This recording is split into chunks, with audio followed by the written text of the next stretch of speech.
Good evening, everyone. Thank you so much for taking time out of your schedule today to come here and be with us for this informational meeting. We're very hopeful that tonight's information will be exciting for you, maybe a little bit enlightening as we're just making some transformative changes for the music department. Before we start, I think it'd be great if we opened up in a word of prayer, so please pray with me. Father God, thank you so much for your hand on this school, your hand on this music program, and all that you've done. It's so clear that you have been a part of this process. And while we may not always know how to move forward with that, we're grateful that you are always there to help us with these transitions and with these new ideas to bring glory to you, God. So I pray tonight that you speak through the band staff and the band faculty, that you speak through Mr. Poto, and that you also soften hearts here in this room so that we can hear what you have to say about your band program, Father. We give it to you. This is yours.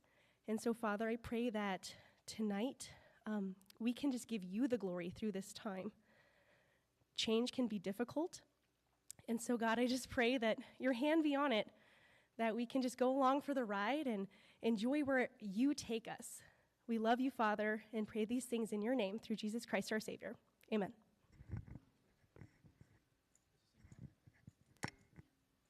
Good evening.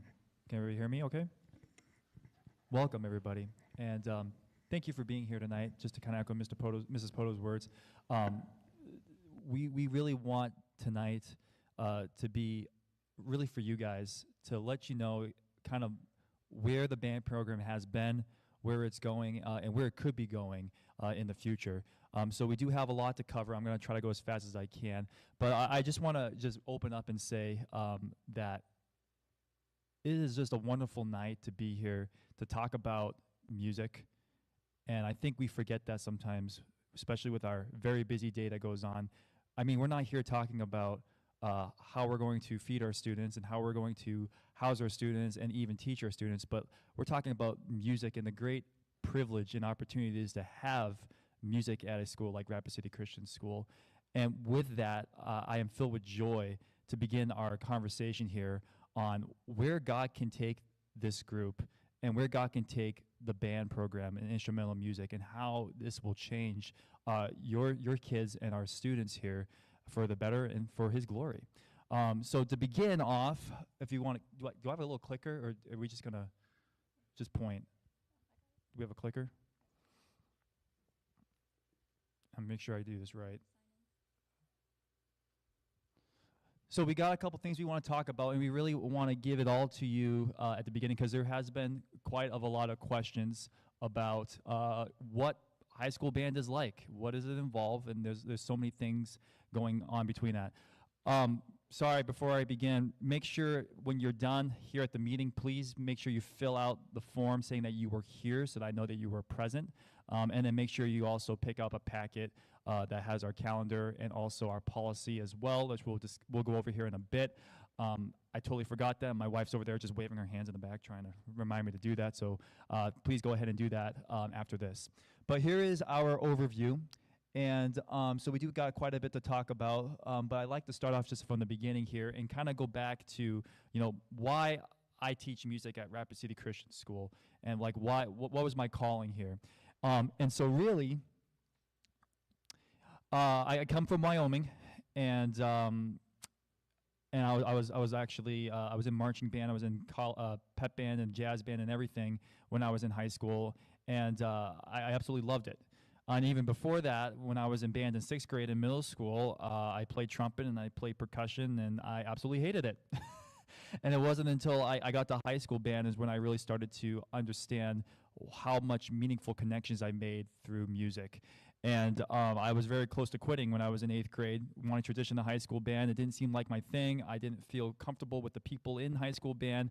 But now to this day, I have so many memories of meeting some wonderful people and doing some amazing things through music that I've experienced. And I think I just thank my high school teacher, and I thank all my friends that were in that group at that time that has helped me really kind of develop into the person that I am today. And those are people that God put in my life that allowed me to be able to pursue music to a higher degree and to become a teacher.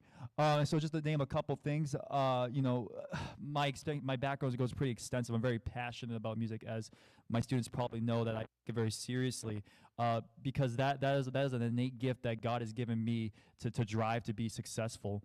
So I have been part of a lot of different groups: jazz bands, marching bands, pep bands, pit orchestras, and the list goes on and on and on. And I've loved every single moment of it in any part of my life. I graduated from Wyoming with a bachelor's of music education in K-12 music, focusing on specifically jazz band, marching band, orchestral music, and concert band. And so all this stuff that we're going to be talking about is just really up my alley. And again, I've had so much experience being able to teach and educate and also be a part and perform in these groups. And it's just been a huge blessing in my life to be able to share this knowledge and to share these skills and even my own passions to these students that maybe one day they.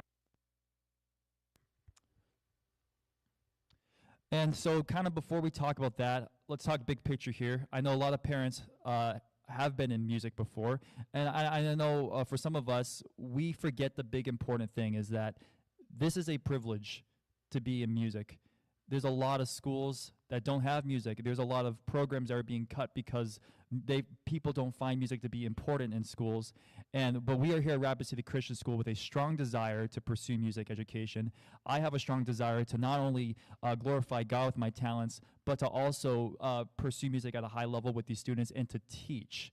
And that is a privilege. And I sometimes we forget that can be taken away at every moment. So what you're about to hear, about to see, just please know that all this information is just other directors, other parents and students off of Band Directors Talk Shop about what they're saying about why music is so important in a student's life. First, it gives kids belonging, and it gives a kid's place to belong. Band is a family, and we see each other a lot. And this helps them belong to something. It provides community and somewhere between confident and safe. It has teamwork, ownership, and talent all rolled into the surname of family, build friendships and skills to carry you through life, and it allows them to be part of bigger than something of themselves. And that's a huge one when it comes to working together, where they get together as a 30-piece, 40, 50-piece band, and they get to create music, which is bigger than what they probably think they could handle, but the end result shows otherwise and differently. And I'm going to go ahead and I'm going to give the microphone over to our band staff here, Kylie, who's going to talk about creativity and expression. Okay. Yes. So band also encourages creativity and expression. You know, you get to enhance your creative thinking, which helps you in all facets of life. And allows expression without words. Any musician can tell you that music can make you feel more than words ever could, right? And you create your family of musicians while you help learn skills that you can use to cope through life with. It allows us to teach love, joy, and humanity, all very important things to us. And it improves the brain synapses in your cognitive thinking. Pretty big one here, life skills, and I think for me as a teacher, I advocate for teaching life skills through music. When people ask me, like, you know, you teach music, yes, but I really teach students how to deal with life in different scenarios, and the way I do that is through music, whether that's ensemble practice or performance or techniques or whatever it is. And this is a pretty big one for me. Being able to teach excellence in all things by achieving excellence in small things, by fixing that one note or the rhythm or the breath or the intonation that music students probably are shaking their head knowing that that's what we do in class. Band is a safe place where students can develop discipline and teamwork and a love of making music together. Again, the privilege of being able to come together and make music is so slim these days. Band is collaborative. It teaches patience, persistence, and responsibility. In a world of instant gratification, it teaches students how to handle failure and keep on going. You know, the first time you pick up an instrument, if you remember, you probably were pretty terrible, right? You have to work at that, and you have to continue to keep growing, and it teaches these students where I feel like everything is at our fingertips lately. We can surf the web and internet and get anything we want within a millisecond, but when you start an instrument, you have to develop that skill. and it takes time and patience, and it's not going to be good the first time. So it teaches students that it's okay to fail at first, but then as you keep working and growing at this, you will continue to grow. You'll continue to improve, and that is a life skill that we all need. Students learn skills crucial to today's workplace: critical thinking, teamwork, leadership, social skills, and self-discipline. Being able to take that practice, the instrument home, and say, I'm going to devote 15 minutes and sit down and practice 4 or 5 measures. To be able to train your brain to say, I'm going to focus that long, again, is a very important skill to have, to be able to discipline yourself and say, I'm going to do this. Will serve very well throughout later in life.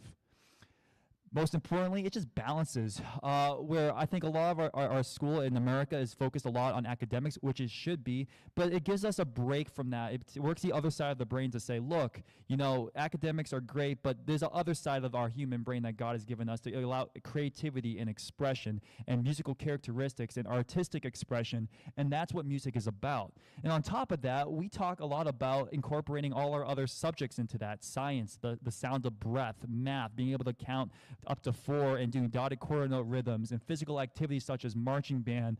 We talk about history in music as well as we talk about composers. We relay Bible to band all the time about, you know, what does this piece mean biblically, and we integrate all of this into music so that they're getting a well-rounded experience. And then band is an activity that involves all students at all levels of interest and ability. Teamwork, as we said before, nobody sits on the bench in band. You're always a team player. You're always working no matter what. You know, it's not like on a basketball team we can only put 5 on the court and then the rest kind of are a bench. But band, you're all in. You contribute to the sound. And one of our mottos for marching band this year was one band, one sound. And what we wanted the students to understand was that you are part of a whole group. You're not an individual anymore. You have to think about everyone as a whole, as that we contribute to the one sound that we create, not an individual player, but as a whole entire band. And this allows them to think about others, not just themselves. And again, in a world where we're always wanting to think about us, and I'm guilty of that all myself, and I think we all can say that, it teaches our students to say, wait a minute, let me take myself out of the picture here. What does my actions do to affect other people? Great skill to have as you work in the workplace, go to college, where you are faced with the problem or the conflict of working together as a group all the time. And then the biggest thing is it teaches the whole person. It teaches everything, socially, emotionally. It makes their brains better, improves IQ. There's multiple studies on that. And then problem solving, be able to solve how we're going to figure this out. How are we going to be able to put this drill on the field? How are we able to put this concert together in 2 or 3 weeks with practice? It allows them to think about this. It allows them to be able to problem solve, Okay, and so that's just kind of, again, bigger picture. This is why we do music. Why it's so important that that as a music teacher and as a lover of music, that it is so important than just notes and rhythms on the page. We're teaching these students how to deal with life skills and their problems that they're going to face, and we're doing that through music, which is something, again, that God has given us a privilege to be able to do that. So now to think more practical about some things, we're going to talk about the handbook. And the handbook right now is in the works. These are just highlights of the handbook that we'll just give to you. That's going to kind of pertain to the rest of the rest of our subject tonight. Oh, I did that wrong. There you go. Oh, nope. Hey, okay, cool. So let's talk about high school band real quick. And that's the class that, you know, if you continue with music, which we hope you all do, this is the class that you'll sign up for. And there's been a lot of questions about how does high school band work next year. Is pep band separate? Is marching band separate? Is jazz band part of marching band, or is jazz band part of high school band? Do I have to do jazz band? Do I have to do pep band? So I thought the best way to do this was to illustrate, like, this is an umbrella, right? In a high school band, you're brass and woodwind players. So if you play trumpet or flute or clarinet or somewhere in between there, you're going to sign up for high school band. However, if you're a percussionist and you're doing drumline, you're going to sign up for drumline, right? Percussionists go to the drumline, brass and woodwind players go to the high school band, and that's the class you sign up for. Now, within this class, because the idea is we want to create well-rounded musicianship, we want to create moments and experiences for students to relate to, moments and experiences that they can treasure in memory. We want to give them the best opportunity we can to give them that well-rounded experience. So that's why we incorporate marching band. to give them that physical, that visual aspect of what it's like to be a performing art. We also give them concert band, which is what we're kind of in now, which is more of a traditional sit down where we're trying to put on a concert for people, which everyone's pretty much known for. And then we give them pep band, which is the idea they get to support their athletic teams through school spirit and music. So these three subcategories, they are a part of this class. They don't really get, with band, they don't get to choose that. That is just what they get because of the well-rounded experience that we want to provide with these students here. So they get concert band, they get pep band, they get marching band, they get a little bit of everything. And each group that they are part of, they kind of offer different aspects, and we'll kind of dive into that a little bit later. Now on the side here is jazz band. And that is a new course that we're offering, and that is separate from high school band and drumline. And that's going to be not underneath the high school band and drumline class. That is a separate class that you will have to sign up for, and we'll talk about that a little bit later. But concert band, pep band, and marching band, another way to put it is they're kind of like different roles in the group. Sometimes we're a marching band. August to October, we're a marching band. Sometimes we're pep band. If we have a volleyball regional or we got a basketball tournament coming up, we're now a pep band. And then most of the times we're a concert band.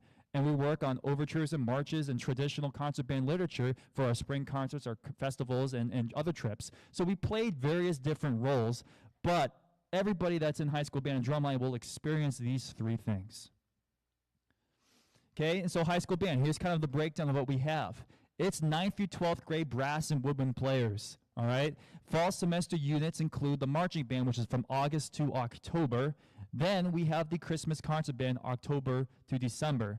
And then in between that, we sprinkle in pep band, volleyball regionals and playoffs. We'll add that in maybe once a week. We don't spend a lot of time on pep band because it's not a priority for us, but we do want to support our athletic team. So sometimes we'll pull out the pep band book and we'll just kind of go ahead and we'll just make music maybe for a week or so just to get our pep band tunes going. We have about 35 tunes that we learn and throughout the year. So we try to get our vocabulary and our library up at the beginning of the year for that.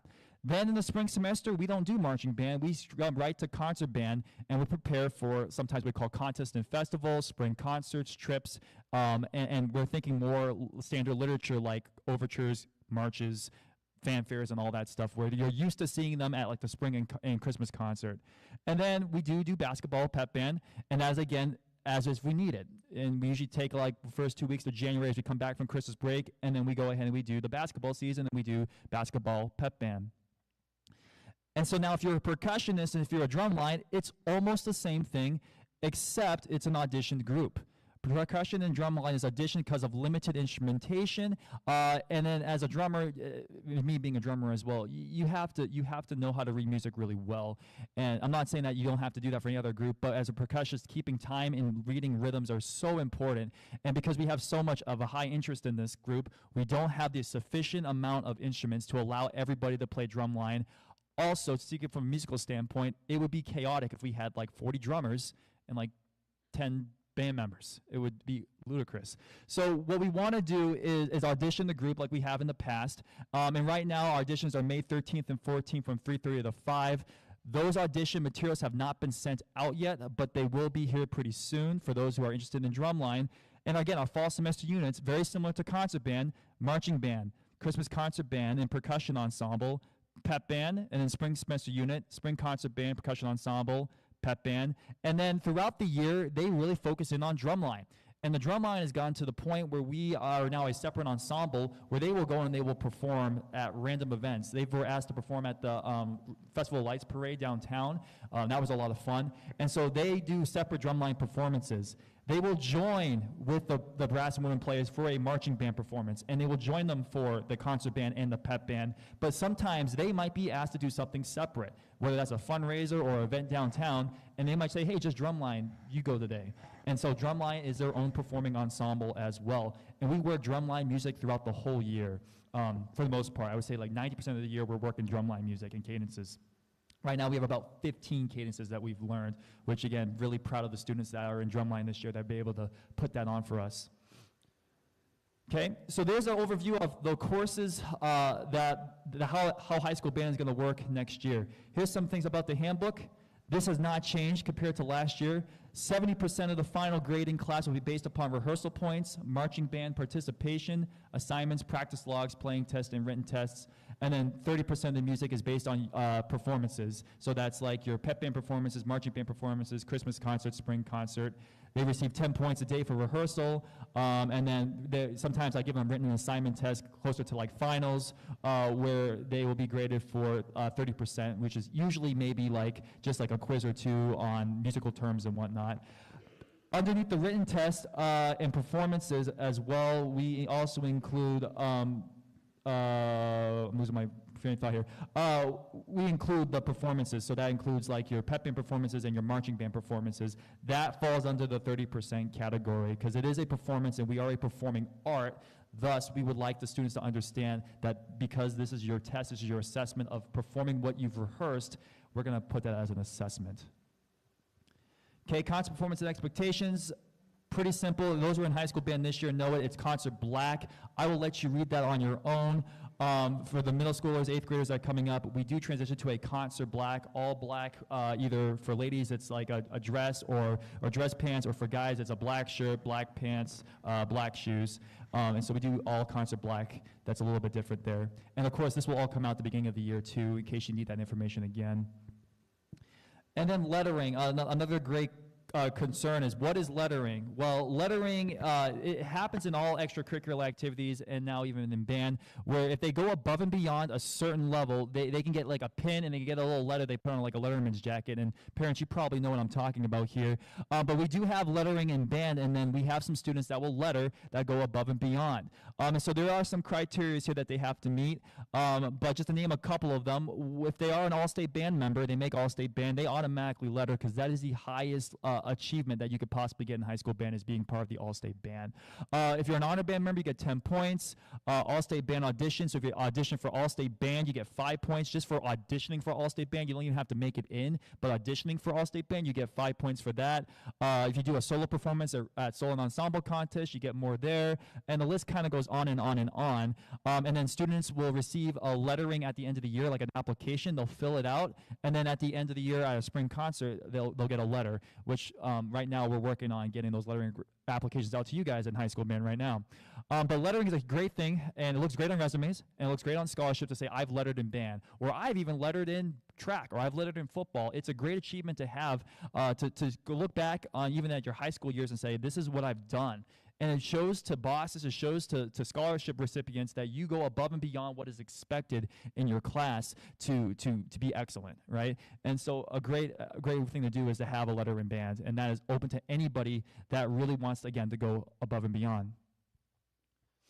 And a couple of resources as we wrap up the handbook here. There is a remind, and what I'm going to do here is I'm going to leave this up here. But if you're not on a remind, this is our way of really keeping us updated on what's going on and keeping you updated on what's going on.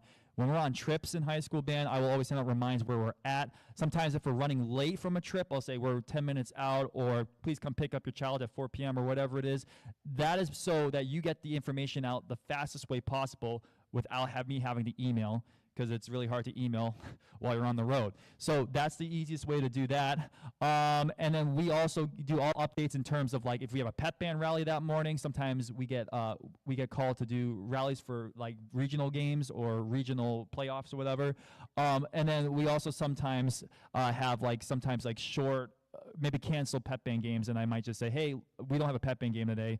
Don't worry about it. Or maybe it's like, oh, no, we do have a pep game. Here's a reminder for that. So that's my way of communicating it, and it goes through your phone, so you'll get a text about it.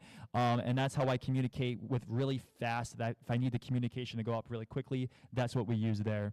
And then our website, this is something that we started this year, which is going to have all resources for really marching band, but also for all state auditions. And I would highly encourage you all to check this out if you haven't already. But it's eventually going to have the marching band calendar. It's going to have resources. It's going to have all the events going on pretty much throughout the year. It's going to be updated. It's going to have all student pep band music. So if they need pep band music because they just lost their pep band part, it's going to have all that in there as well. And then it's going to have the calendar. And that's going to be kind of our central hub when it comes to when we want to be able to find something instead of me sending emails out all the time.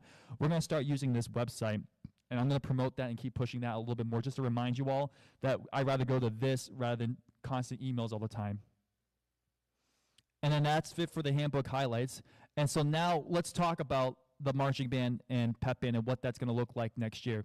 Now, I do want to point out that this has been a culmination of a lot of comments on how this should be ran, and we've done a lot of research, and we've taken a lot of feedback from you. We've taken a lot of feedback from students, from admin, on how do we approach this new ensemble. How do we approach practice times? How do we approach all these things? And what I want to say is that we've put a lot of thought into this, but what we're going to do at the end is have you open up any questions. If you have any disagreements, we would like to know so that we, again, can come alongside here and best support you and your families, but also be able to support the vision of a well-rounded musicianship and well-rounded marching band program, okay? So we are going to go through the handbook, the policy, and we're going to go word by word just so that we're very clear with it. But, of course, if you have any questions at the end, we will open that up at the end here. So what is marching band? Marching band is a group of instrumental musicians while playing and marching, often for entertainment or competition. It first started out as a military thing, where all the military was part of marching bands, very militaristic. Now, for the last 20 years, more modern bands, they have turned it more into a performing art. And so it incorporates music. It incorporates a little bit of dance. It incorporates a little bit of acting. And it's really a theater performance. The only difference is that we're not actors, we're musicians. So it's like a theater performance, but instead of being stage actors, we're musicians. And we create a show on the field. And what's a great thing about marching band is that it promotes discipline, teamwork, and leadership. Discipline, being able to know where your spot is at and stay there. Teamwork, being able to work together on the field to create something, again, that's bigger than themselves. And then leadership, being able to listen to others and be able to follow instructions and to take advice from other people. Okay?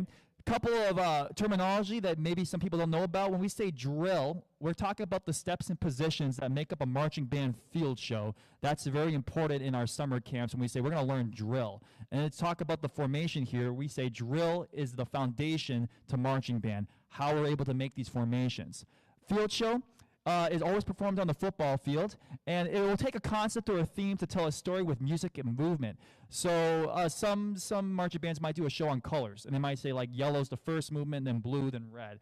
They might even be more abstract and say our field show is going to be light versus dark, right? Good versus evil. Our show last year was Pirates of the Caribbean. It could be movie themed, but there's always a reason why we do marching band, to create a story or a theme or a message to get to our audiences through music and visual arts. And I think that's what makes marching band very unique, is that we are not telling the story, we're showing and you're hearing the story. And then sometimes we are a marching parade band, which is probably what you're most familiar with, is being a parade band in BHSU's Swarm Days Parade or 4th of July Parade. And sometimes we just march in the block, and we're there just to entertain the crowd. And we perform both of these. So just so you know, maybe the students probably know this, but this is what drill looks like. And so I don't know if you can kind of see, but there are a bunch of letters here, and they all represent somebody on the field. And so when we do the drill, we have a shape that we're making, and usually it goes along with what the music sounds like or what the song or the concept is about. And everybody gets one of these, and they get to see what that formation is. And so we spend a lot of time just drill, like how are we supposed to get this curve here? How are we going to get this line? And everybody has a spot. So they might be A1 or A2 or F3 or G6 or whatever it is. They get a number and they get a spot, and they have to know that spot, and it contributes to the overall picture. It's like a puzzle, right? You cannot complete the puzzle unless you have everybody there to be part of the puzzle. And so when we say drill, that's what we're doing on the field. And we have dotted lines and everything, and then we tell them the movements and the counting and everything so that they were able to create what is written there and seen. Real quick, I'll briefly talk about what we've done this year to know where we are and where we want to go. So this was our first year ever. Those who were in marching band this year, this was first year. It was a great year. It was a foundational year. There was a lot of learning involved, and I think just a huge amount of accomplishment. That's something that's never been done before, that the students that were involved, I couldn't be more proud of them to say that they did something so new that was a little bit out of their comfort zone, and they excelled at it so well. And so we did Pirates of the Caribbean, which was 3 movements. We performed at 4 home varsity football games during halftime. And then we performed at the BHSU Swarm Days Parade. And just to show how awesome we were doing with their rehearsal and everything, they actually won first place in the division at that parade, which was really, really cool there. Lots of growth. You know, we learned a lot in the process. I learned a lot. They learned a lot. Our staff learned a lot. We learned a lot about each other. We learned a lot about music. We learned a lot about things, what to do, what not to do, and we're always wanting to improve. We learned a lot about musicianship and making good music and teamwork and fellowship, getting to know each other. Spent a lot of time just say, hey, let's just play Ultimate Frisbee together, and let's just get to know the band, because we again come back to the holistic picture that band is a family. You see these people quite a lot. And then here's where we're going next year. Here's the kind of the vision that we have. Back in January, automatically my role as a director is see where we're at, but how do we keep improving based on the feedback that we received and maybe some suggestions from other community members and family? What do we do to improve? Well, one of the biggest things was the field show for Pirates of the Caribbean, which was great. It was fantastic. But we decided we really wanted to lean into the why we do marching band, not the just this is cool and fun and we're doing sword fighting on the field, but why are we doing marching band? And so we spent months just deciding what the theme for next year is going to be, and we went back and forth between a lot. We've decided that we are a Rapid City Christian school, and we're followers of Christ. And everything that we do should be in excellence to him and give glory to him. No matter what we do and anything that we do things in excellence to him. And what a great show to be, where we can debut something where we give our marching band show, our sound and our visual aesthetic to God, and to minister to people that this Rapid City Christian School marching band. So we decided to call this show Praises for next year. And it's compiled of 3 songs. The first one is Mr. Blue Sky by Electric Light Orchestra, and then we have Amazing Grace as our ballad. And then the last 2, Viva La Vida by Coldplay and an Ode to Joy by Beethoven, is a combination of our last set, which we're going to combine those 2 songs together to make one final remark. And the whole idea is to say, Lord, we praise you with what we have. We praise you for the day. We praise you for forgiveness, for being here for us. And Lord, we praise you for life. We praise you that you give us life to breathe and you breathe life into us. And that is the message that we hope our audience will understand. We hope our audiences will see between the visual aspect and the sound. This is what we want them to understand here. So we pray for thankfulness and forgiveness in life. Next year as well, we also have new uniforms, and this has been a kind of a process in the making as well. But the track uniforms that we had this year served a great purpose. I call them track uniforms because they kind of were track uniforms, like 90 track stars, as the kids would say. But the new uniforms here, they are in production, and they're actual marching band uniforms. And we decided that the reason why we want to do real marching uniforms is to be able to fulfill the visual aspect of the show, to be able to show why we have our uniform and our shako, to be able to show these sharp movements and to be able to show these curves easily when you have everybody in the same uniform with a nice big plume at the top here, so that we can really start to make this visual side of the show pop even more. And then a couple of other things that we're going to do next year is we're talking about even going and taking this on the road. And the biggest thing that we heard was, well, why don't we just take this somewhere? That's a great idea. And so we thought about it, did some research, and said, let's take this on the road and perform somewhere. So we're looking at some marching festivals and competitions. One's in Yankton called March to the Meridian. The one in Laverne, Minnesota, that is a field competition, and we're looking at making that an optional event for those to attend, to just watch. This is a top line marching band competition with color guard and orchestras and everything, and we want to give the students the opportunity to see what an actual top AAA marching band might look like with 300-something people. And this is a great event here. We were actually invited by a couple of directors here in the States saying you should just come and watch. And so we want to make that optional about that in October here, to give those students an opportunity, so if they've never seen a marching band like that, they are able to do so. And then the last one that we're looking at is the Laramie, Wyoming, University of Wyoming Trooper Invitational Marching Event. We were also invited by, this is my alma mater, and they've invited us to come, and they're here to adjudicate and support us and to help us on our marching journey as well. So we really have two competitions that we want to attend, and then the one in the middle, the Laverne one, that was just to watch and see what it's going to be like. And then we do two parades. We've been asked by Chris Jackson to do the Heart Ranch 4th of July parade this year. They were very excited when they found that we had a marching band. They were the first to say, would you be able to do this event for us? I said, yes, of course, because why not just give back to the community, especially for Heart Ranch that has done kind of so much for us. And then we do the BHSU Swarm Days parade as we've done for the last 2 years as well. And just so you know, this is our artistic concept of praises. And of course, we have some Bible verses that go along behind it to keep the vision focused on God.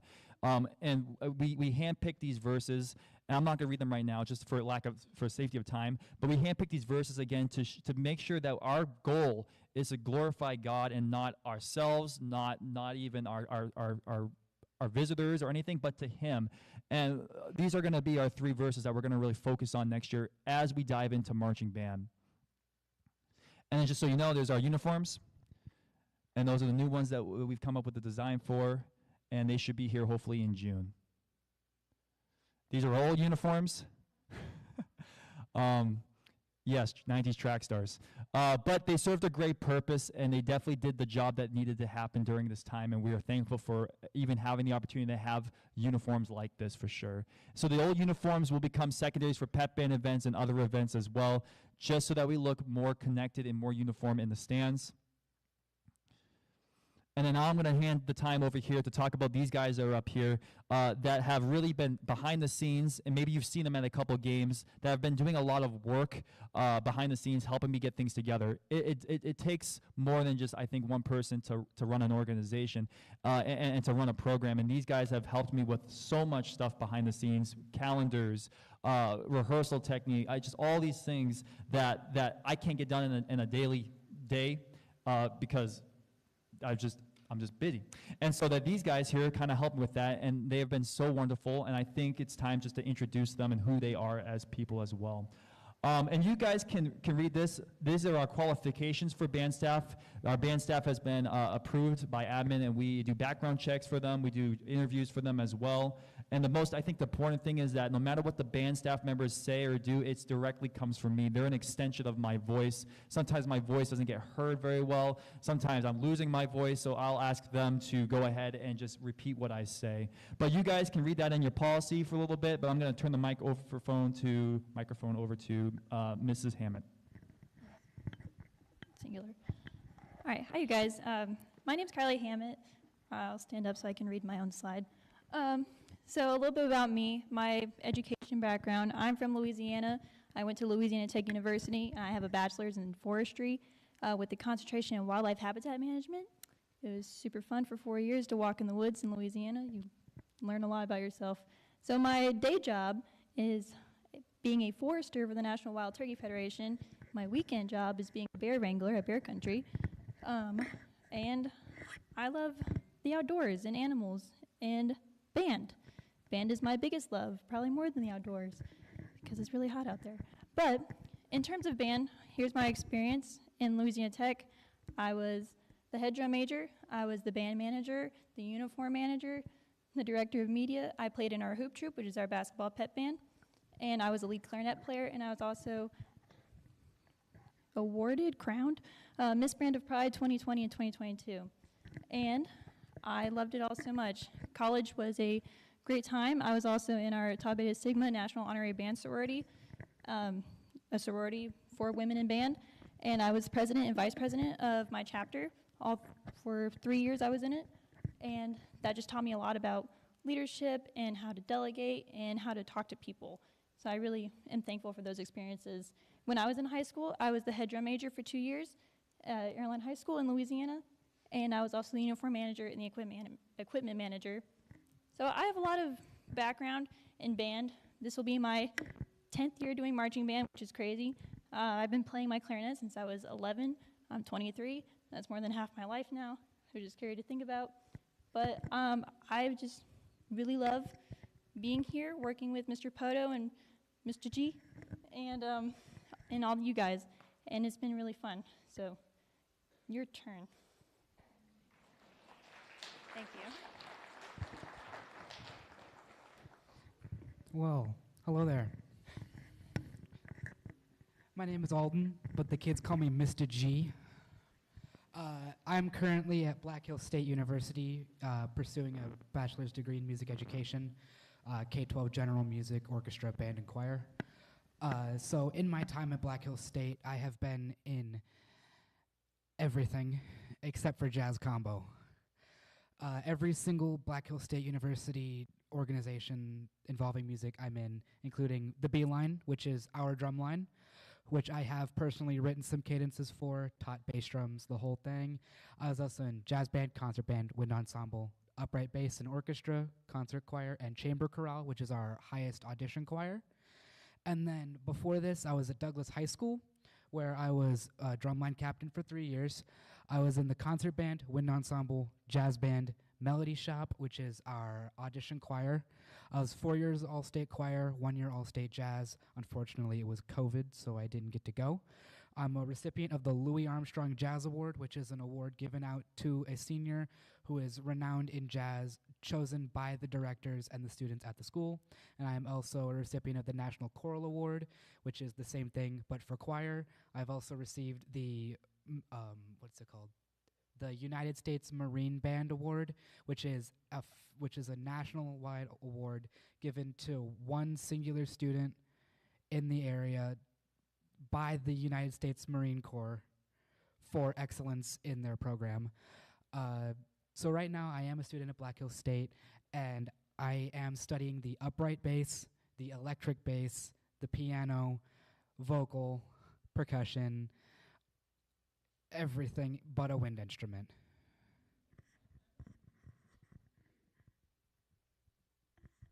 Okay, so here's some of like our personal goals because Mr. Poe does so much, and all we can do is really help him out, right? So we have some goals. So we're not just two guys hanging out. We put a lot of effort into helping out Mr. Poe and helping out Rhapsody Christian School, and it has been truly a blessing to be able to be here. And so we have some goals that we just want to share with you guys for this year and just for all of it. One of my personal biggest goals is to promote excellence. I'm from the South, where marching band is huge, huge, huge. Like, my band had 150 students in it. I went to huge competitions with Texas bands that had 300, 400 kids in them. Like, it's crazy down there, you guys. And I think that we can go to that level. There's no reason why we can't. If we just commit to it and strive for that excellence, we got it. No problem. I want to be a positive role model, someone that you guys can look up to, someone you can talk to, and everyone needs that person in their life to strive to be. I know I had plenty of role models when I was in high school and college, and I'm always still striving to be like them. I want to share my love and passion for marching band and music because I would love it so much. Yes, I do have my own job that I get paid to go out and measure trees, but I still spend a ton of time doing this for marching band and for the band program, music program, because I love it. I'm passionate for it. And I want to share that with you guys and help you guys benefit from that. I want to foster lasting connections in band. Like I said, I've been doing this for a very long time. A lot of my friends that I've been friends with for forever, I've met in band. So it's a lifelong changing experience. I want to raise expectations. Like I said, we're here, you guys. We're going here. There's no reason why we can't. Sorry. I want to teach all things band. You guys have seen me subbing in the band classroom. I'm okay at that, but I'm even better on the marching band field. And it is my true passion to just teach and learn. My mom's a teacher. I learned from her, and it's just something that I'm very called to do. And I want to encourage passion and growth in all things, not just marching band, not just music. I want you to learn and grow in your life and be a better person. And a verse that really speaks to me on this one, Romans 12:10, be devoted to one another in love and honor one another above yourselves. What better thing to do that than be in marching band? It's a team sport. You're there with everyone else all the time. And we just got to love and honor one another.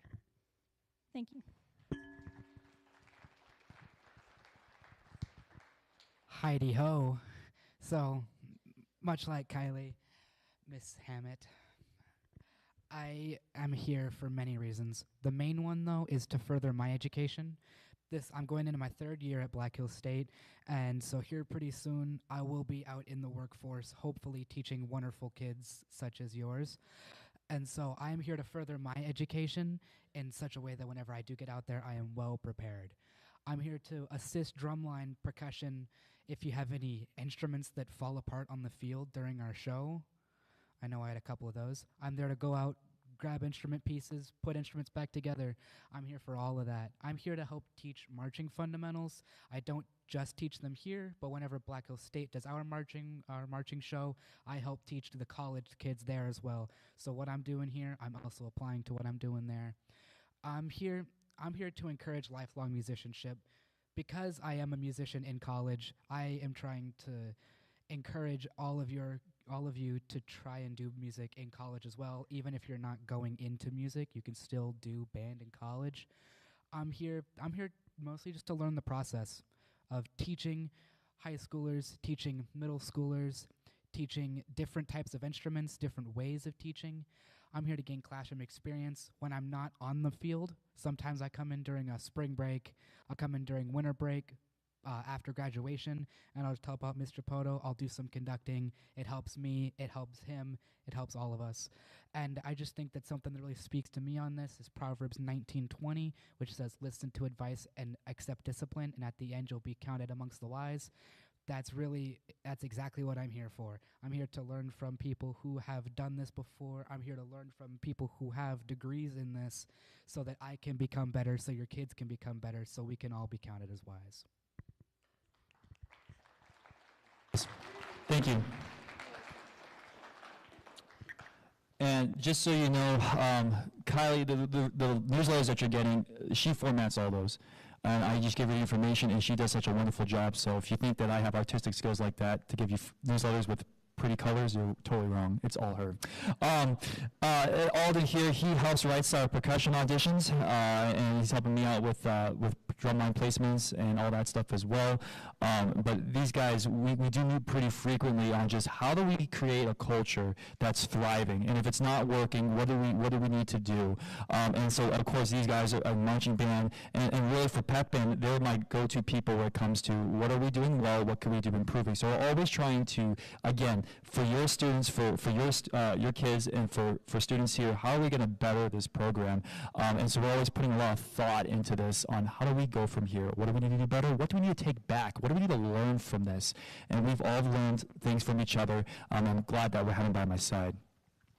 Okay, so I'm going to go quickly through this marching band policy. Again, you can read this on your own, but I'm going to hit some highlights here. We're going to start with the actual description, which the biggest thing I want to point out is that this is now a co-curricular performing art that coincides with the high school band and drumline class, meaning that marching band is a curriculum part of this high school band and class. It's much like a unit like they would have in science if they do like physics, or in math if they have to do fractions.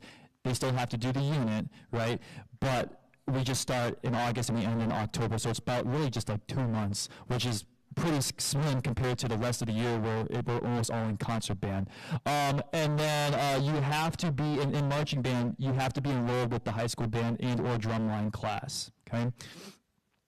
Co-curricular, this is new for the school. This is really the first opportunity here that we have a co-curricular class, but here's how we define co-curricular.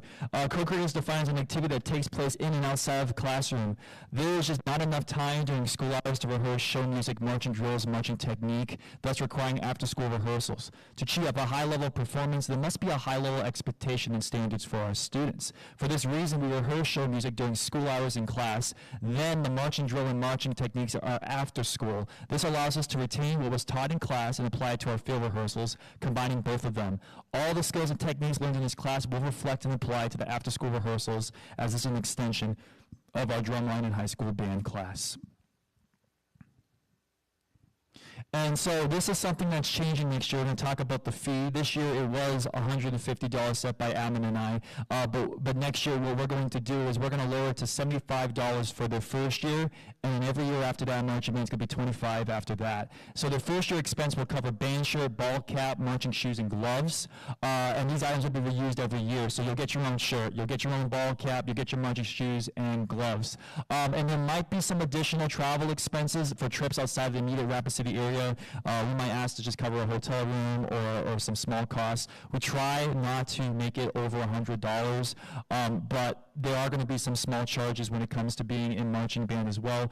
In order to do these activities that we want to promote growth and to promote artistic ability, we have to travel, we have to perform. We are performing art. It's important for us to get our message and our work out to other people as well. If you have any questions, Mrs. Terry over in the treasurer's office, she will actually be taking care of all the activity fee there. Okay, band uniform expectations. This is really important. As we're getting a new band uniform, we're always going to ask that the uniforms do not leave the school. So you will receive a uniform. Everyone will receive a shaker and a plume and a jacket and a bibber. But they are actually running about $250 a piece right now, which, considering that wool uniforms are about $500, we're getting a pretty good deal. They are breathable. They're not this heavy wool uniform where you're going to be sweating and passing out during the 4th of July parade. They're breathable. They're machine washable, and we just want to make sure that we're taking care of them and that we are allowing them to be used for future years. And we don't want to be able to replace them every 2 or 3 years. We want them to last like 10, 15 years. So for that, we will be checking out uniforms. Each student will get a uniform, but they will not take the uniform home. They will have to change here, and then they will have to, again, change out of it and then bring the uniform back. Staff members are going to be taking care of uniform policy. Right now we're looking at converting one of the practice rooms into a storage unit so that we can store all our uniforms in there, and they'll all be in bags, and each of them will have a different bag. They will be great at this. It's important that we're always in uniform. It's important that we always look sharp and that we are representing Rapid City Christian School and our program at the highest level we can, much like you would always wear your basketball jersey or you always wear your football jersey. Same thing here, please wear your uniform.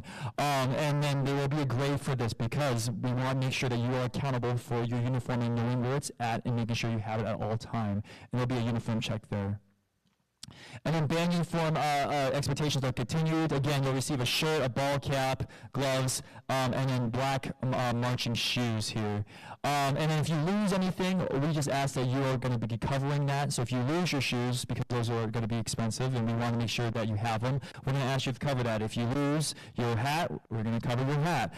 Pretty straightforward things, as most say. We want to make sure that you are responsible and held accountable, saying that you can take care of your own uniform. Not us, not our band staff, not your section leader, not your parents, but you guys. You need to take care of your uniform. Okay, and then here's our field rehearsal expectations here. We ask all marching band members attend all after-school rehearsals from beginning to end of each rehearsal. Since we talked about this idea that it's a teamwork, this is a team activity that requires everyone to be present for the band to succeed. For this reason, after-school field rehearsals will be graded as homework for the class. This is something new that Admin and we have discussed and decided that we are going to go forward with this. Because we are reinforcing the concepts that we learned in class and techniques, reading drills, and coordinate charts while working on team building. Attendance at all rehearsals is necessary for a marching band to fulfill the visual and musical aspects of a field show performance. Oh, go back one. Okay, raise your hand if you're an extracurricular activities, whether that's volleyball, football, track, cross country, great. So here's the reason why we've actually set the policy, our rehearsal times to being later rather than earlier, so that students that do both, or that are in cross country or that are in football are able to do both. Because again, our goal is to create the well-rounded musicianship, the well-rounded person, that they're going to learn skills from their extracurricular that's going to translate into the marching band and vice versa. So here's our policy for this. Students involved in extracurricular activities have the opportunity to participate in both. So if you are in an extracurricular, practice starts at 3:30, it goes to about 5:30. After that, we give you 20 minutes to either change, take a shower, grab a snack, and then we just ask you to join the field. So we don't expect you to be there right at 5:30, but we expect you 20 minutes after to join us, okay? After 20 minutes is up and we still don't know where Joe Schmo is at, we're going to say, okay, where's your parent notification? How come you didn't let us know where you're at? And that is to ensure safety in case somebody gets into an accident or if they had to run home real quick. We just want to know where you're at, not to be nosy, but for your safety and for our school safety so that we know that you're not dead in the ditch and that you are coming here, or if you have a family emergency, we just need to be informed of that. So that way we're grading you accordingly, but we're also caring for your safety as well. Okay, so football players, we have a great football team here, and we have a really great coach as well, and I'm looking forward to our team next year. But we had a bunch of football players this year that did both, and they are troopers. I mean, absolute troopers that committed to marching band, and then they also committed to their football team. And we've worked it out, a deal with our head coach here, that we both support both sides of the situation here. We want our football players to represent the football team on the field, whether that's varsity, JV, or whatever it is, because that's your priority number one. Is we're here for you, okay? But all we ask is that in return on halftime, just to take off your helmet, grab your instrument, and join us on the field. And that's such a cool treat to do both. And we always work around your guys' schedule in case you have a game or there's something going on. We do our best to make sure that you're able to do both of them very well. And if you are in football, you know that's the case because we work very hard making sure you're able to do both and make sure that you were successful in both areas. So it is possible. Is it a lot of work? It is, but it's so rewarding to go up there and to be able to say, I represent the football team, but I'm also a musician as well. And I think those two things go hand in hand pretty well. Okay, attendance policy. This has also changed and taking in consideration from what other people have talked about. We have excused and unexcused absences, just most like a class. Okay, excused absences include using a freebie pass, illness, family emergency, other extracurricular events. So if you're in a volleyball tournament, right, we're not going to dock your grades for that. If you're in track meet, we're not going to dock your points for that. And or prior discussions to Mr. Poto. Communication is really big on me. If you tell me what's going on in your life, I'm not going to be a jerk that says, oh, your grandpa died? Okay, you still have to be at practice. I'm not going to be that mean, I promise. But those students that have come to me and voiced their concerns, sometimes they'll say, you know what, I get it. Or maybe, can you give me 15 minutes? Or we're able to work around this. And if you're open to me about communication, I will always do my best to understand your situation as well. But on the other hand, unexcused absences, which means not using a freebie pass, homework, schoolwork, academic probation like ineligibility, work and jobs, hanging out with friends, not wanting to attend, ditching, fail to notify section leaders, right? Those are unexcused absences. And those can all be avoided by following the excused absences. We are asking students that since this is a school-related activity to arrange all work conflicts with your boss. If you're working in the summer or you're working throughout the school year, which is great. I worked 2 jobs and I did marching band and archery and all this stuff when I was in high school. And I gave my schedule to my boss as soon as I got the marching band schedule. I said, boss, here you go, I can't work these days. And my boss, being a good boss, understood that this was a school-related activity, and he said, nope, we'll work around it. Knowing and experience from being in this predicament, if you give your bosses prior notification, not just a day before, not just 2 days, but weeks and even months in advance, they can look at their schedule and say, so-and-so is going to be gone, and now I can go ahead and put time in and fill it in. But you got to give them that time. You got to give them that 1 month, that 2 month. But if you come to your boss and say, okay, I gotta be a marching band like tomorrow, they're not going to be very happy with you because they're like, why didn't you tell me this earlier? So that's just a thing about being an adult is we have to communicate things further in advance, right? And this should be a priority. You're only a high schooler once. You only get to be a marching band like throughout 4 years. If you're a freshman grade, if you're junior, senior, 2 years, whatever it is. And then you get to work the rest of your life. So putting it in perspective here, work is fantastic. You're always going to have time to work, but you're only a kid once, people. You're only a kid once, students, right? Why not enjoy making music where when you graduate, you might not have that opportunity ever again? And I'm not trying to convince anybody here, but I'm just saying from my personal experience in talking to people, many people regret, like, man, I really miss band and marching. I miss making music. I miss being on the field. I hear it all the time.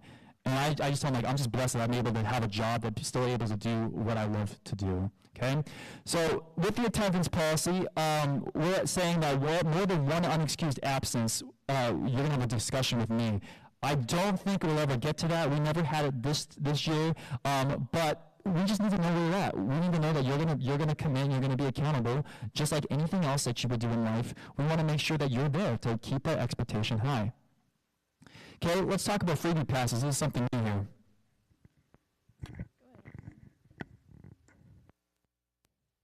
I guess that's where I come back in. So, a freebie pass, it's going to be they're new this year. We know that sometimes you guys get tired. Sometimes you guys don't have the mental strength to come to practice.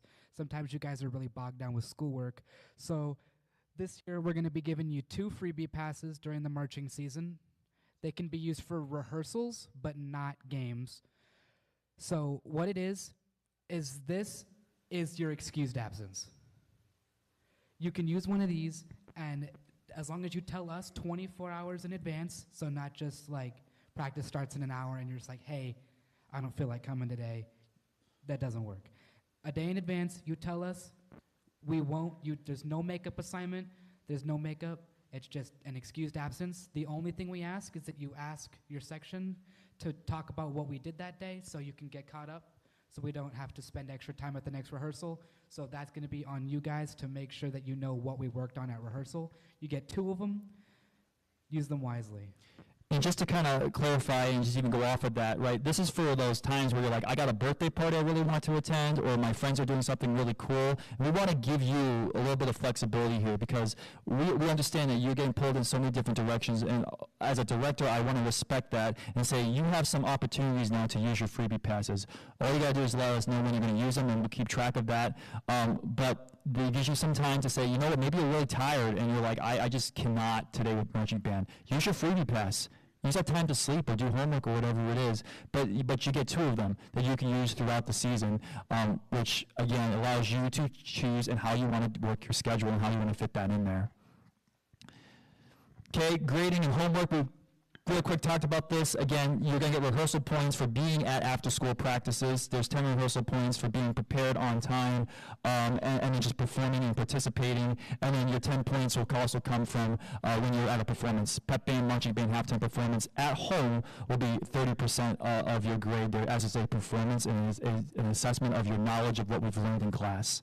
So that's your grading and homework. Makeup assignments, there is always makeup assignments, but I will accept them for partial credit.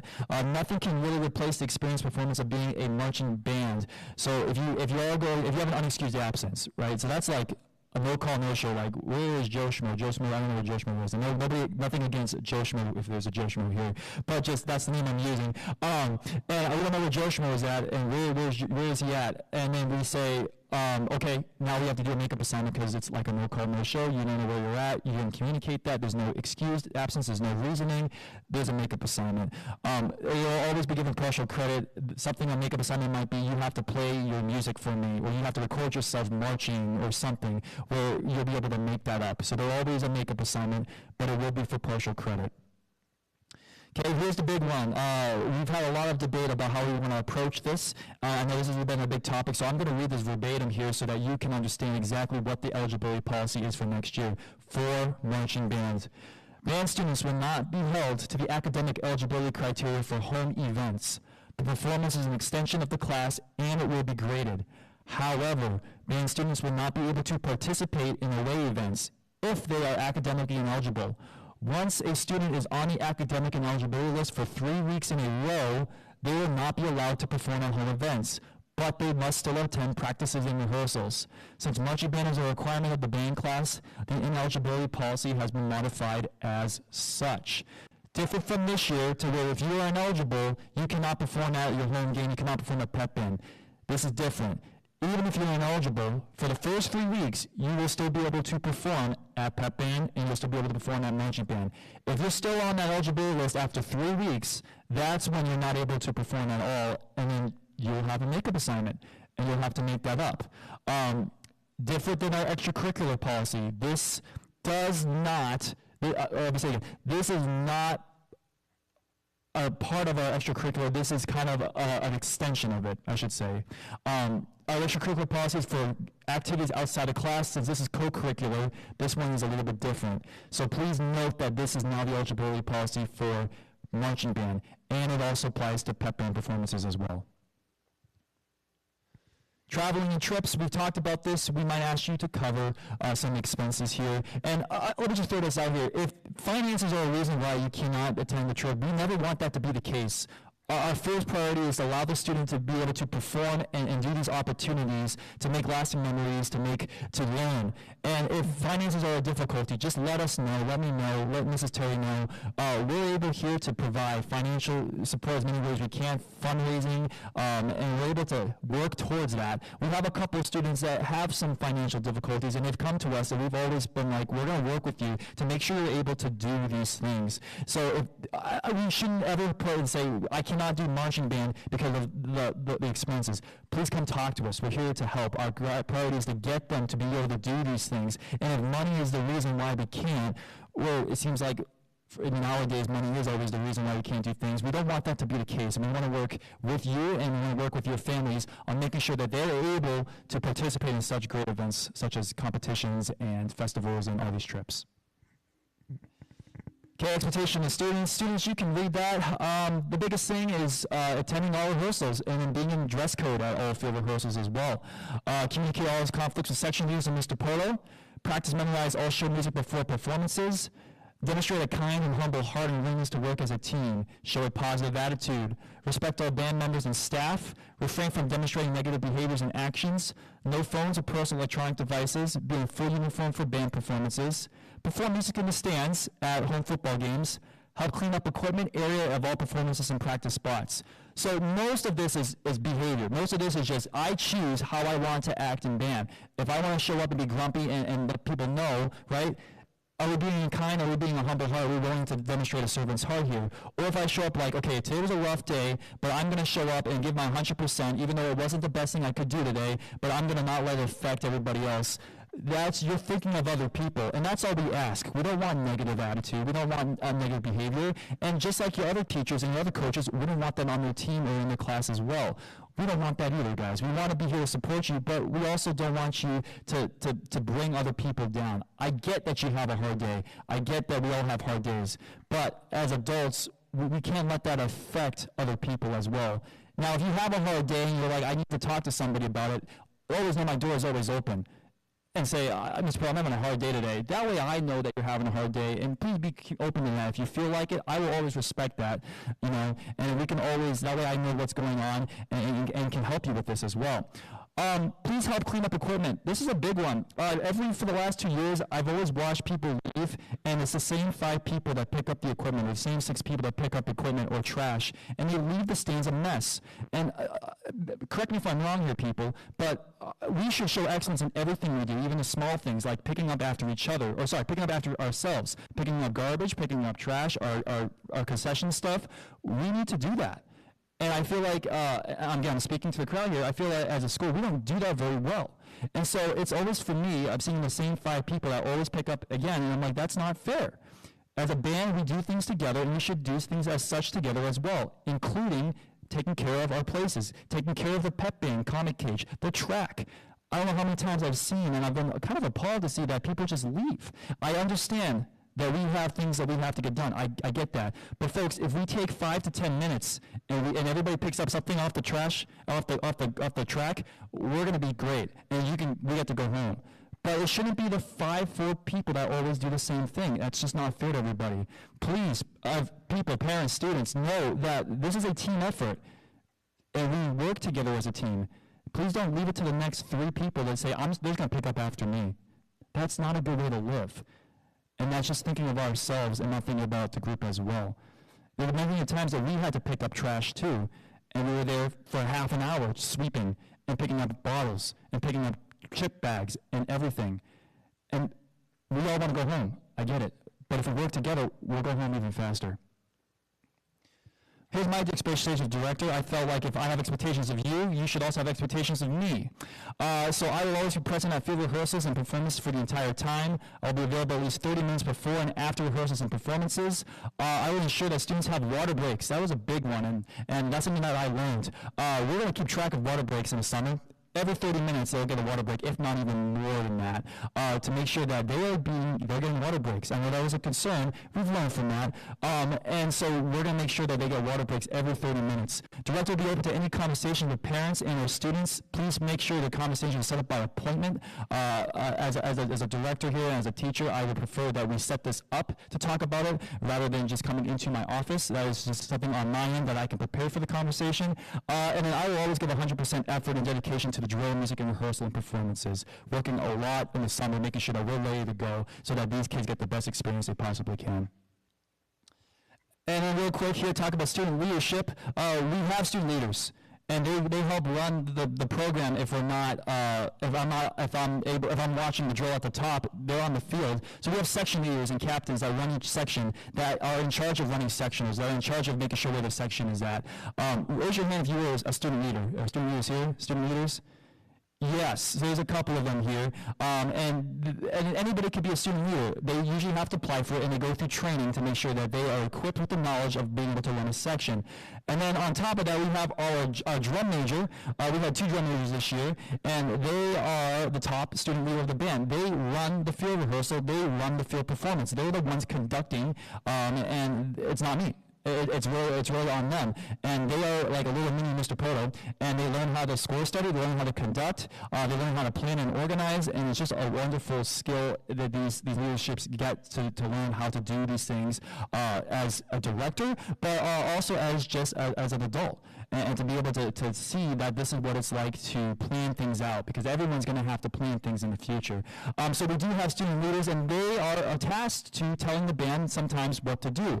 Now, we train them to not say, you need to do this, but we teach them how to say responsibly, how to say it with meaning. So they're not just like accusing students, right? But they are students that we're teaching them. But they do have authority to say, hey, look, I need you to be in your line here. Hey, look, I need you to make sure you have your uniform. Or are you going to be at practice tonight? They have that authority to do that because they're student leaders.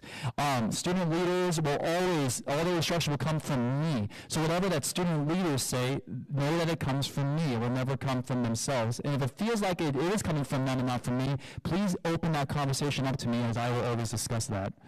And so right now we have section leaders, and we're going to have some section leaders next year, and then we have drum major auditions on Friday, which is going to help choose the current drum major, or the next drum major for the next marching season. Okay, and then again, if you're going to drop marching band, just know when you drop marching band, you're dropping the whole class. It's like a package deal, right? You can't participate in marching band if you're not enrolled in the high school band and drumline class, as this is an extension of the high school band and drumline class. And the reason why I asked you to tell me is because our numbers and the people that are in band, I have to let my drill writer know that creates this performance.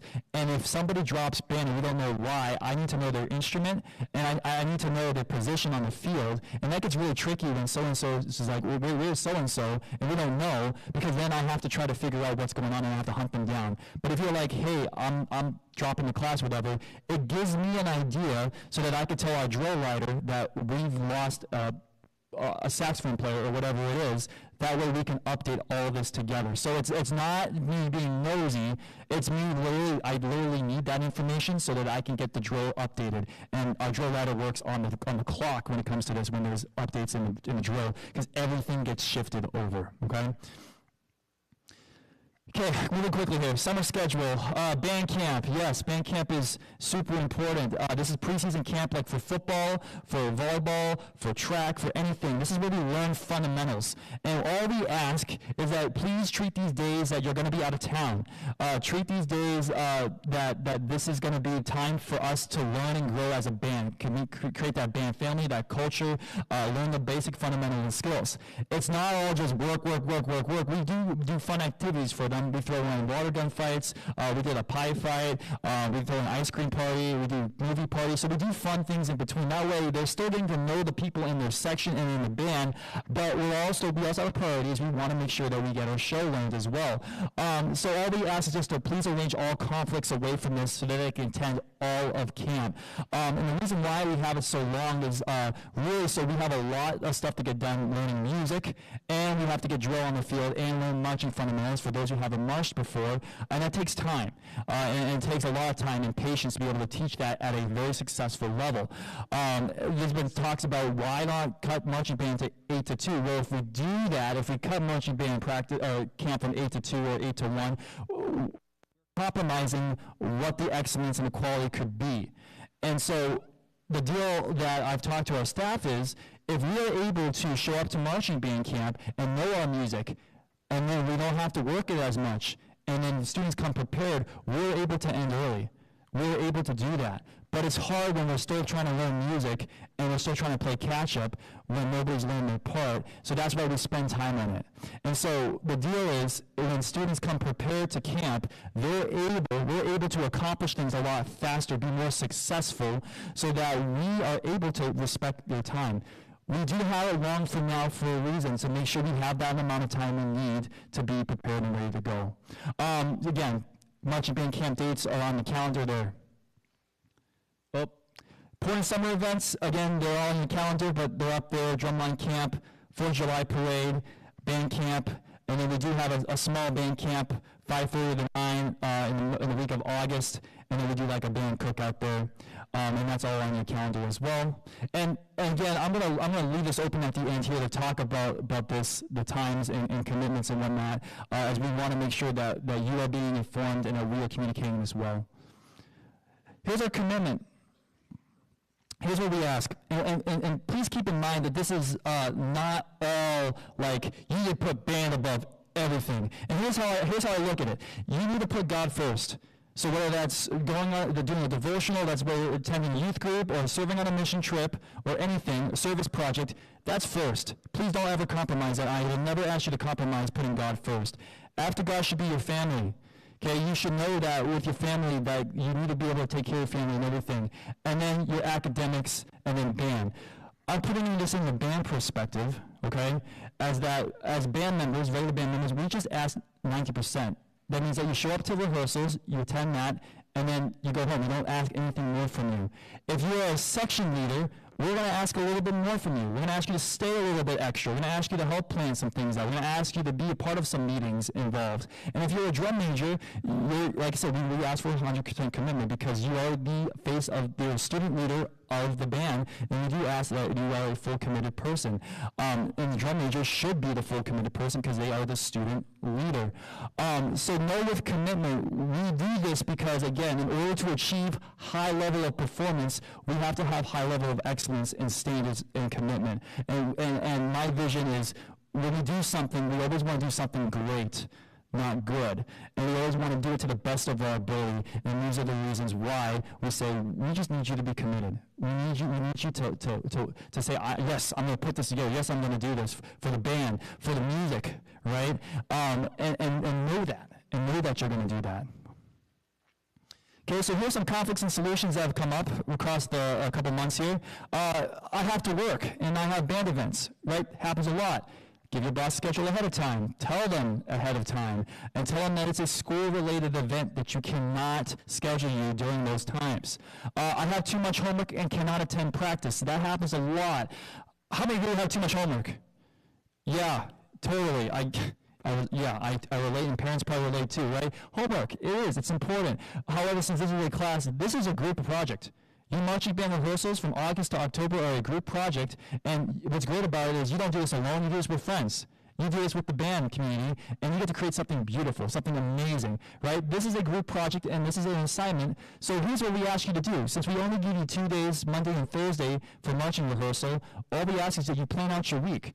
Take your week down, break it down, weekly schedule, and decide when can I fit in my homework? Do I need to prioritize a little bit more on Tuesday now, right? We're always going to complain that we don't have enough time in the world to get anything done. But the solution is that we have to make time. If we really love music and we want to continue to do the things that we do, but still get our academic work done, we have to prioritize. And that's the simple part of being an adult, about being in life, is you're going to get more and more stuff. And I encourage you to say, let's balance this. If you have any questions on how to balance your schedule, I'm the master at that.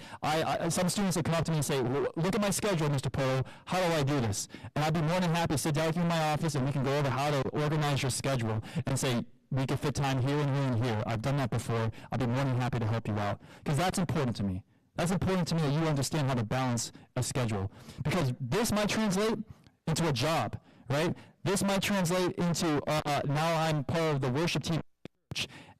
It's going to be the same thing, except it might not be marching band one day. It might be a family, or it might be kids, or it might be a youth group at leadership, or whatever, right? So if we can balance marching band, I'm positive that you can balance anything else in life because you're going to learn how to do this, and you're going to learn how to do all your other stuff in academics, and it's going to prepare you for college.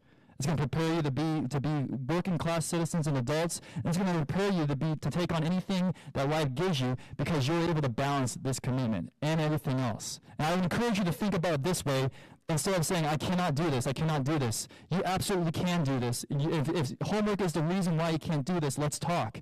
Again, I would be more than happy to work with you on your schedule and find a compromise to say, we can make this work. Because that should never be the reason why you can't do something like this and to create something like this. I'm involved in extracurricular activity. Can I do both? Yes, you can. You should do both. There's a myth saying that you should only do one. You should totally do both because you're learning both sides. You're learning teamwork from football and volleyball, but you're also learning teamwork and communications from marching band, and it goes hand in hand. And if you don't believe me, then anybody know Jason Kelsey, the NFL player? He was a baritone sax player. And he talks about here how his influence on marching band and band and how much of an importance it was for him. And I thought I would just share this with you guys, just so you know that, yeah, you can totally do both. Can you click on it, please? From user M-Wags75. I love that Jason thanked his band director during his retirement speech. Can Jason tell us more about his musical background? Does he think he'll pick it back up now that he's retired? Pick it back up. Jason's never been musically Two gifted. hot selling Christmas albums. Years. What are these people talking about? I started with saxophone. I played it all the way through high school. I played in symphonic band as well as jazz ensemble, which at Cleveland Heights was pretty prestigious. I used to love going to those ones. Those were the cool kids. I was like, yeah, I'll go to this one, Mom, Dad. Watch Jason step up and rip a baritone sax solo. I had a really good teacher that I've kept in touch with throughout the years, Brett Baker. Mr. Baker was band director as well as jazz ensemble director. It wouldn't have been right to not thank him because he taught me a lot. I really think playing band allowed me to excel in sport and other things. If you want to learn the value of practice, nothing will teach you that more clear than an instrument. The first time you pick up that instrument, you are going to be terrible. But the more you practice at it, you will get good. Yeah. Like it's that simple. You also learn to like tempo how you learn. So like when you're learning a song, if you try and play at full speed, you can't do it right away. So what do? You slow it down. You do the same thing in football. Technique. There's a lot of carryover in band and a lot of things that people try and do. It's a lot of fun. And it's a lot of fun. Cool. I hope that be your encouragement that if an NFL player could be in band in high school and still do football, that you could still do that as well. And there is so much that you learn from both those sides, from football or athletics to band, and they should work very closely to each other. And there shouldn't be this divide saying, I cannot do this because I'm in this. Work closely together. You'll be a well-rounded person. You'll be a better person in life because you've done both. And you'll be able to express yourself differently through physical activity, but also through musical artistry as well. So please I hope you are encouraged by that if you are on the fence because of another sport or something, I hope this is your encouragement. Okay, real quick.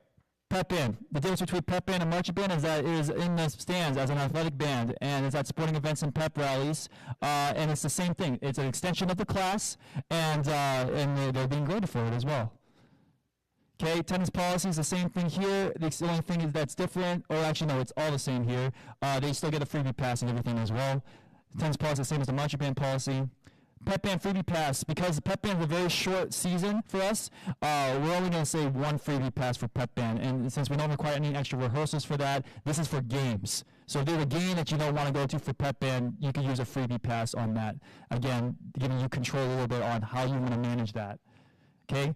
Grading policy, again, it's going to be 5 rehearsal points instead of 10 because it's a performance and a pep band event. It will be under the 70%. Sorry, that's incorrect. It should be 30% performance and assessments category. That's on me. That should be 30% there. Eligibility, runs the same way. Band students will not be held to academic eligibility criteria for home events. Performance is an extension of the class and will be graded. However, band students will not be able to participate in away events. So if we do state basketball or we get asked to perform at Sodak or whatever it is, I'm not sure what that might look like, but it's the same thing as marching band. You'll still attend the home games for basketball pep band and volleyball pep band, but since we go away, you will not be able to. Again, this is a standalone eligibility policy, not in relation to the extracurricular policy in our student handbook. Okay, you'll have makeup assignments for that as well. Okay, you could probably read that on your own. The biggest thing here is we're in the comic cage where we're at. We've had a lot of students, I understand it's small, just kind of wandering around. This is a safety thing, guys.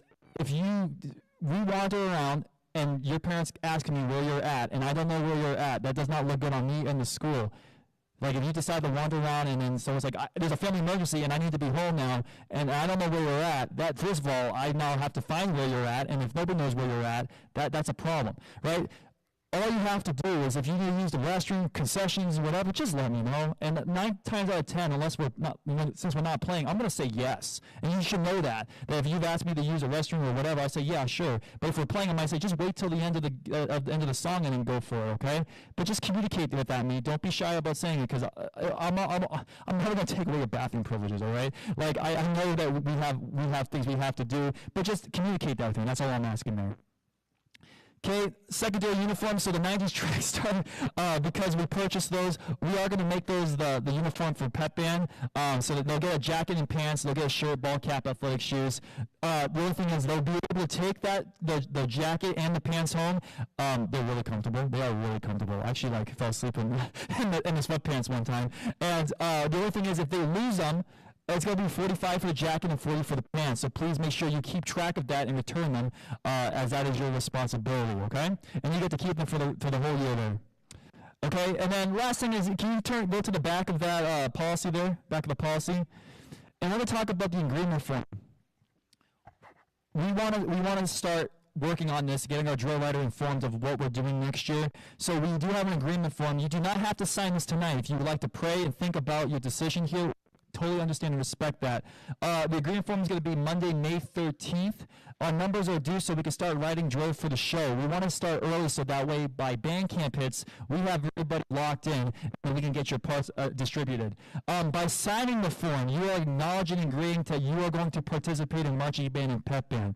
So please know that when you sign on and give it to me, you're saying that, yes, I'm doing this, and I'm going to commit, and hopefully you really do consider, because it's going to be a lot of fun next year. Students will need to enroll in the course on Red Web and Fax, and that's something you do on your own there.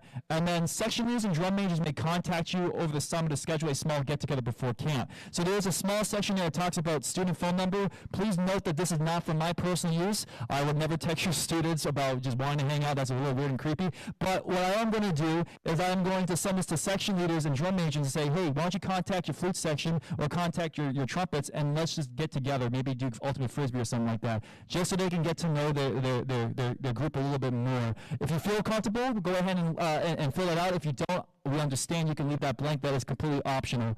And the next thing we like includes the t-shirt size and the shoe size for next year. That way we can go ahead and get those ordered. Again, please don't feel pressured to do this tonight. This is due May 13th. Students can go ahead and turn it in to me in band or whatever, but take some time to think about it. There's a lot of information we're giving out to you, and I know this could be a big thing for all of you and your families, so please don't feel pressured to fill this out right now.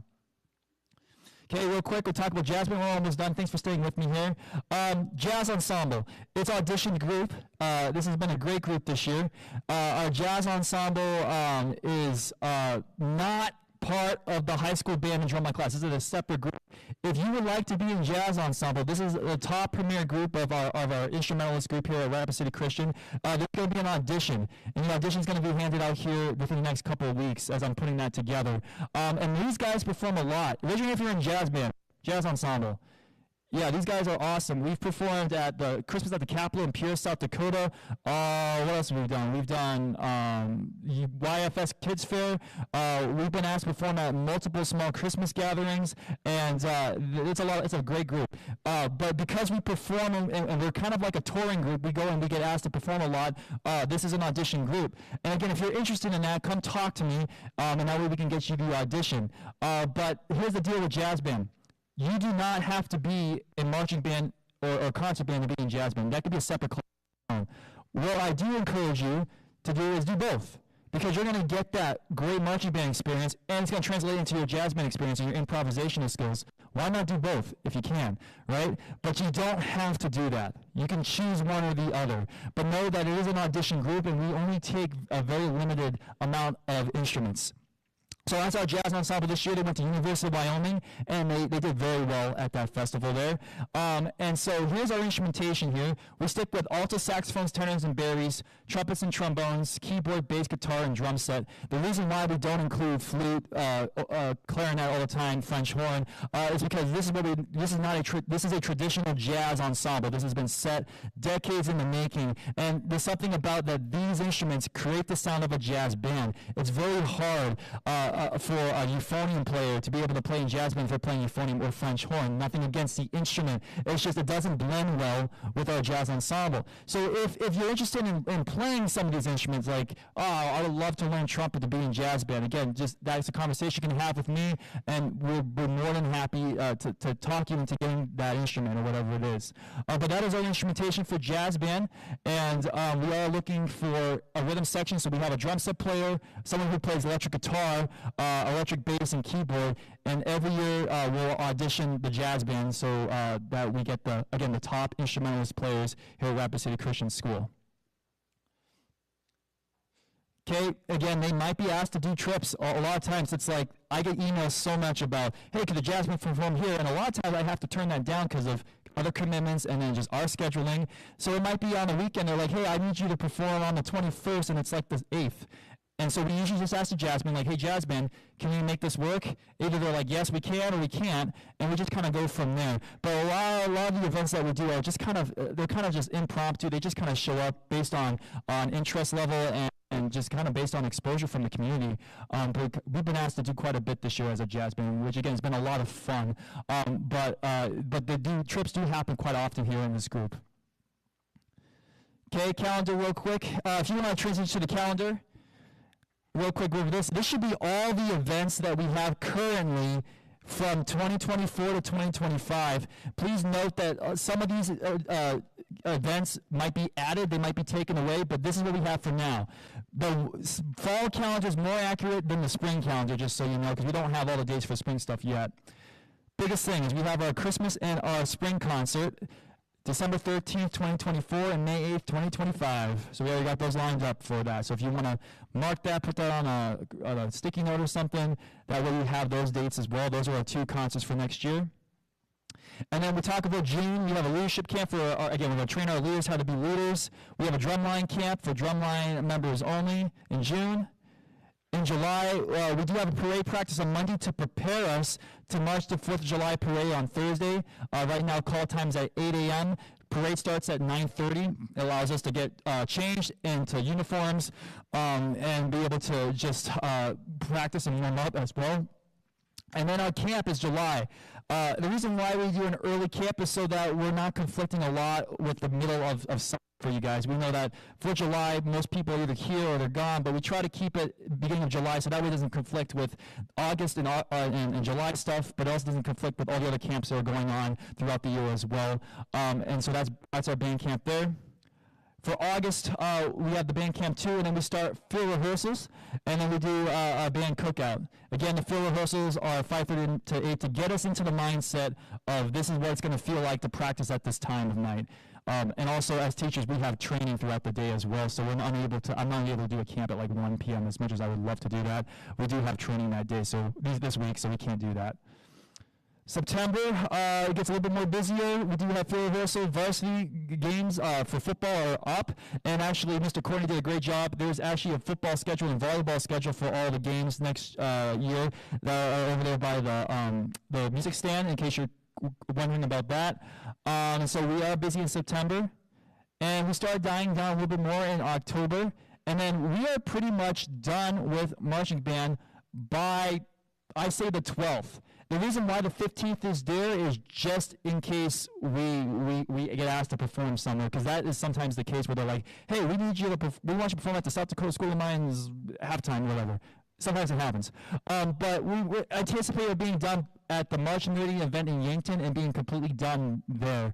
Of course, we're going to prepare and make sure our field show is ready for these 2 varsity games on the 18th and the 24th. The Northern Hills Marching Festival is something that us teachers in the Black Hills are trying to start up. We want to bring awareness to the marching arts. So 5 teachers of us have started this Northern Hills Marching Festival. It's in the very low works of being even thought about. We're just in the preliminary stages of what this might look like. I don't anticipate that happening on the 19th. That is just something we've been throwing out. I thought I'd throw it on the calendar just so that you're aware of. We are trying to start a festival here for marching band. November, again, this is when we're out of the marching season, and we're in volleyball regionals. There's all-state orchestra and choir going on, volleyball, Northern Hills Honor Band, and the Festival Parade of Lights. Now I went to Christmas concert in December. Looks great because it's a little bit easier for us, and we have our break here. Then January, all I have right now is all-state auditions for that. Again, you're going to get an updated calendar pretty much each semester so that we have all the updated information. This is not including the basketball pep band games that might be assigned. And then February, we have Region 8 Solo Ensemble, Door Honor Bands. And if you're wondering what all that is, I'm going to explain that here in a bit real quick. And then the Jazz Festival. And then in March, we have All-State Band again, and then Spring Break. April, we have the Dort Festival, and then we have Easter break. So it looks pretty bare right now for now. Then May, we have the spring concert and graduation. That's all I have right now for the spring calendar. But just to get those dates out to you so you can start planning ahead. And then real quick, there's been a lot of comments about what is large group contest, what is solo ensemble. So I thought it would be a great time to just say, here's what the list is. Okay? Honor bands. Honor bands are selected through audition or direct recommendation. They usually travel to a different area, like a state or a city, and it's in a region or area. It usually takes place between 1 to 2 days, and then they have the opportunity to perform and meet other students from around the state and even from around the country. Where do you know if you were part of an honor band this year? Honor band. Most students, and it's a lot of fun. They get to meet other people, and they get to play music and perform a concert. It's a great time, and it always represents the best musicianship level at these honor band events. So we have a couple of them. We have the Northern Hills Honor Band, VHSU, and Spearfish. I recommend students to go there. This is based on their academic work. So, like, are they good students? Are they passing all their classes? Their behavior in my class, their musical expertise, are they good musicians to be able to do an honor band concert? And then they're great in my class as well. And I recommend about 10 to 20 students to participate in this. Only about, I say, half of those get actually selected because BHSU actually selects I think like 10 or 15 schools from around the area to participate in this event. They can only select so many people. And then we also have the Augustine University Honor Band in Sioux Falls. There's a couple students that went there. That's another direct recommendation. I'll recommend students to go. When you're recommended to go, does not mean you have to go. You just have to let me know. If you got something going on when you're recommended, just say, I can't attend that. Know when you recommended that it's because they picked you for a good reason, that you're a high-level musician, and they see who you are, okay? And then we have Dort University Honor Band. This is actually the picture here. We have a bunch of students this year about Dort University. Dort University is a Christian university over in Sioux Center, Iowa, and this is an audition. And the auditions come out in December. It's usually a scale and an etude. It's pretty simple. And right now, it's such a great event because they pretty much accept almost anybody because they just want people to come together and make music. And so if you're interested in Dort University Honor Band, it's a lot of fun. It's about 1 to 2 days, and they perform a concert that evening. Highly recommended. Again, more information comes out during that time. I think the students will say the honor band is pretty cool. They get like access to like the cafeteria, and then they do games for them. They do like a swing dance and stuff. It's a lot of fun. So they make it a very interactive and enjoyable experience as well. And what's great is that it is a Christian university where we're able to share our faith, and it's just a wonderful atmosphere. And if you haven't checked out Dort University, I would highly recommend it. Okay, All-State Band and Orchestra. We have students that try out for this every year. This is the top musicians in the state of South Dakota. If you are interested in All-State Band or Orchestra, right now we've only had 2 people make All-State Band and Orchestra. All-State Band. So All-State Orchestra, right, there's auditions for that. That accepts wind players like brass and woodwinds and percussion. Those auditions are posted on the website right now. And usually you have to learn part of the music, and you have to do an etude. Not as a huge, I would say it's not as big as All-State Band, but All-State Band This is where a lot of where a lot of competition happens here. And for those students that want to go above and beyond and want to be the best of the best and want to challenge themselves, All-State Band auditions will be posted on SDHSAA under Fine Arts. And here's the breakdown for this audition. You have a 12 major and minor scales. There's 2 chosen at random. So you have to learn your 12 major and your minor, right, at a certain tempo, and then they pick 2 of them on site for you to perform. You have a solo, and you have to work up your solo. Then you have a sight reading where you have to look at a piece of music and say, okay, can I read this together, and am I able to do this accurately? Then there's a terms test, and those in All-State who try it for All-State know that the terms test is a lot. I would recommend with the terms test, learning out all your musical terms, to start now. Don't cram it in the last minute. Take 10 terms, learn in a week, and just do flashcards or something. That way you're preparing yourself. And then the etude. And the etude is always given out in October because they want the etude to be very short term, and they want it to be they want students to be able to pick it up pretty quickly. So with the All-State Band Orchestra, my suggestion is start now. If you're really considering All-State Band, and it's not for everybody, but for those that really want to achieve above and beyond, start now. Start planning out things. If you start now, you're able to prioritize what needs to be done, so that way when you get here, you're not sweating bullets by January, like, how am I going to put this together? All good All-State musicians will start early, so that way when they arrive at auditions in January, they are solid. They're not worried about anything because they've worked so much. Yes, it's a commitment, but the reward is such an amazing experience to be with a professional band, work with professional musicians. It is a great time. And everybody that went to All-State Band, I don't think there's a single person that says, I regret going to All-State Band. Never. They're always like, wow, we want more people to go to All-State Band too. Highly recommend going for this. This is a great thing on resumes, great thing on scholarship to say, I need All-State Band. And if you made it 4 years as a freshman, that's a huge, huge accomplishment. Not many people can say they've made All-State Band 4 years in a row, let alone even make All-State Band. So please consider that. If you have any questions, let me know. So an ensemble contest. Who was in solo ensemble contest this year? Anybody? Lots, right? This is great. So we spend most of my time teaching them how to do music. I give them a solo, and they go out and they perform it for adjudication. They get great feedback, and then they get graded and scored. And so they prepare small solos, whether that's a clarinet solo or a trumpet trio or small groups, and they go out and they perform that at the Monument every February. And then those will start the first week of December, and then they will get to work their solos however they want. Some students will get together after school, some of them will get before school, some of them will just work on their own. Whatever works for them. This is an optional event, but again, it's super highly encouraged to be able to put yourself out there as a musician and say, this is what I've been doing, this is what I'm able to do, and it is a really great event. And it's fun when everybody goes, so we can go and just support each other, depending on if we have a trumpet solo or a clarinet solo, we're able to jump into different rooms and watch each other, and it's a really fun thing to do. Large group contest. This is what high school band we're preparing for Wednesday. This is basically like our big championship, right? We work hard January to April so that we can go and showcase our strengths in concert band. This contest is always held at Central High School, and it's usually during the day. However, as you notice on your itinerary, current high schoolers, it's 4:30 this Wednesday because of Iowa testing. That's normally not the case. It's just unfortunately how things worked in our schedule and their schedule. And this is huge. This is our chance to showcase what we've been working on throughout the whole semesters of January to say this is where we're going to showcase our school, and this is required, folks. We work on getting transportation down there, but we ask everybody to attend this. And if you're not, you need to let me know ahead of time. But this is a big group event. This is just like our spring concert, except now beside our spring concert, we're going up against adjudicators. They're going to judge how we look, how we play, how we sound, and then we get rated based on that. And it's a pretty big deal. And band is not super competitive. However, this side is a little bit more competitive than other things. And as a high school band, we start very early in this in January so that we are prepared to do this and showcase our musical skills well. Okay, and then the band festival. Let me think here. Sophomore, juniors, remember the band festival 2 years ago? Right, the mass band. So this is our big trip next year that we're working on. The Door Band Festival is April 11th, 2025.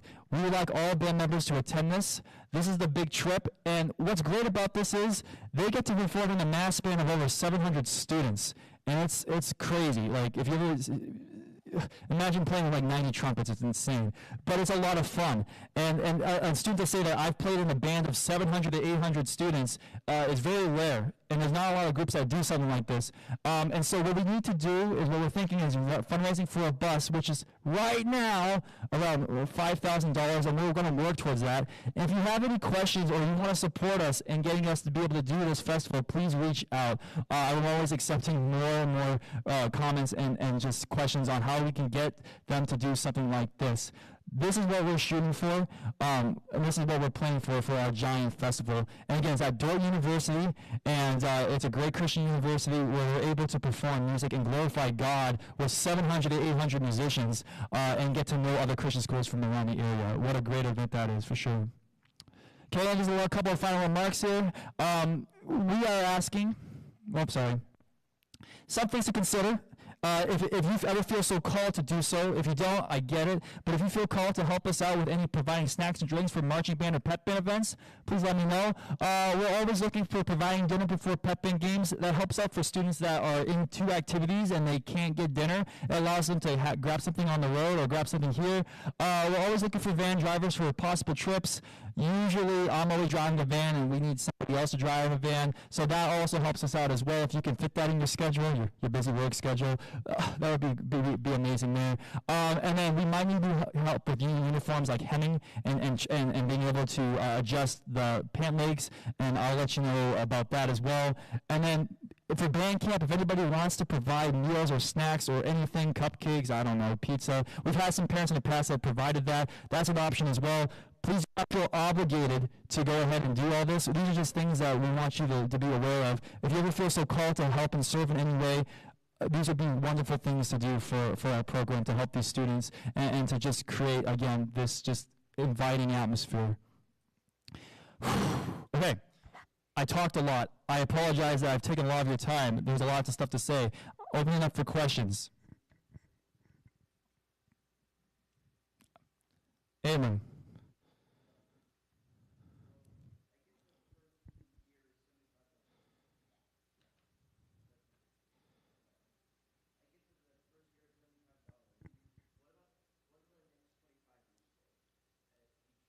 Great question.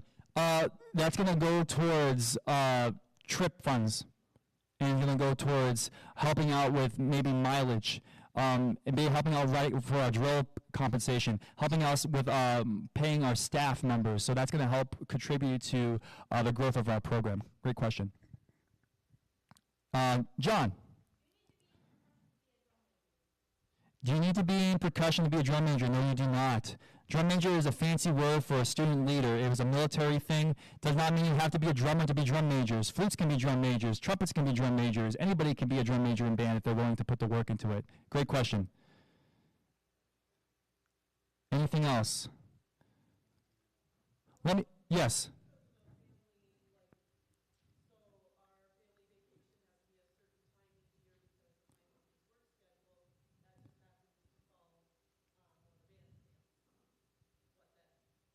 Well, I mean, I think what we're going to have to do is we can't move the camp. I mean, just because of that schedule there. We could definitely talk in person and see what we could do. I mean, one-on-one basis, we could talk about making it up. It doesn't mean they can't do band. It's just we just have to work on a way to getting them get caught up when they get back. That's the biggest thing there, and that's just something we just have to talk about too, for sure. Case by case. Wendy.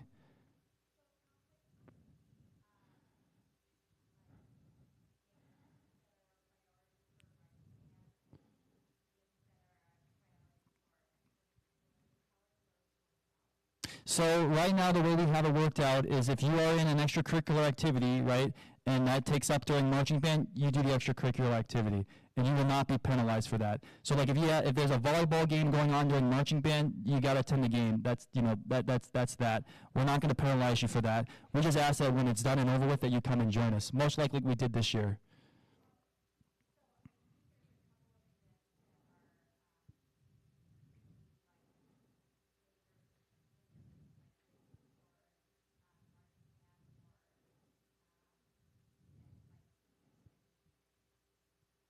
Oh, we talk about competitions and whatnot.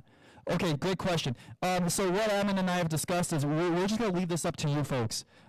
If there is a volleyball tournament or a football tournament that conflicts with a marching band performance, we're just going to ask you and your student to decide which one do I want to attend. And we're not going to grade those away performances. We're not going to do that. But we just want you to be able to take control of what you want to do. So maybe you really, there's a game that's coming up and it's against STM and you really need to be there for that. And you're like, but there's marching bands going to Laverne or whatever. Right, we just want you to be able to make that decision, and you're not going to be penalized for that. But we're just going to leave that to families to say, what do we have to do? And that's something about, we just have to make those choices, and it's not going to hurt anything. That's just the thing that we're in, and that's okay, because sometimes we have to make choices like that to say, I'm going to do this instead of this. And for me, and even for our coaches here, we've all agreed, like, we're just going to leave the families to make the choices on if we have a conflict like that. Hopefully not. How we deal with that, we're going to say, we just ask you to make that choice. Did I answer your question there? Okay. Yes. I do not. That's a Mr. Corney question, but I think there's the volleyball and football schedule out for now.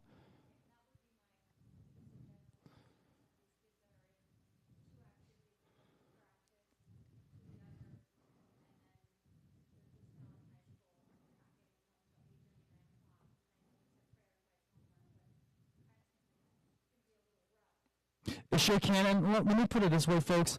It's not like they're not going to be gaining things out of marching band, right? They're going to be gaining great experiences. And to put it in a bigger perspective, right, they're going to be gaining life skills, they're going to be gaining how to communicate. So they're still going to be getting very valuable information along with their academic homework. And so I would encourage, again, like if we have that conflict, that we set aside the schedule and say, here's how we're going to prioritize things, here's how we're going to prioritize what we're going to do next year. But the reason why, and I'll leave this open here, the reason why we did 5:30 to 8 is again to give you the opportunity to still participate in extracurricular. And not say you cannot do extracurricular. Now I'll leave this open. We did 5:38. Is there another solution that works that you guys think that would be better? If we want to do mornings or whatever, and we can talk about that. Are there any other suggestions that would make this work? Because this is what we've came up with, and this is what we've decided. However, we are looking for your input. That would work even better to still achieve the goals that we need to do and to create a good marching band culture. But how do we do that without running into issues like that? Any suggestions?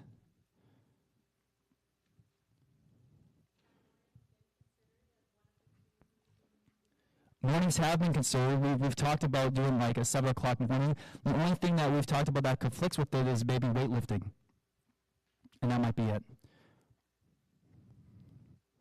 But we have thought about mornings. We thought about that. Say we could do like a 7 o'clock practice. We could do a 6 o'clock practice. We have considered that as well.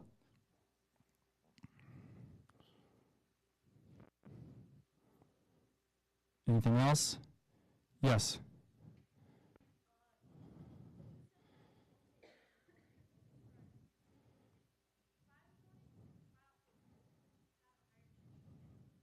You could do that. Yep. But let's stay on the track of marching band real quick to see if this schedule, folks, does not work for you. What can we do that it does work? I know it's not going to work for everybody, but if we could come up with a way to where it's not hurting things, like if we have to move it to mornings, we could do that if that's what everybody wants to do. Yes. Somebody had it. Hand raised now. Yes. Mm-hmm.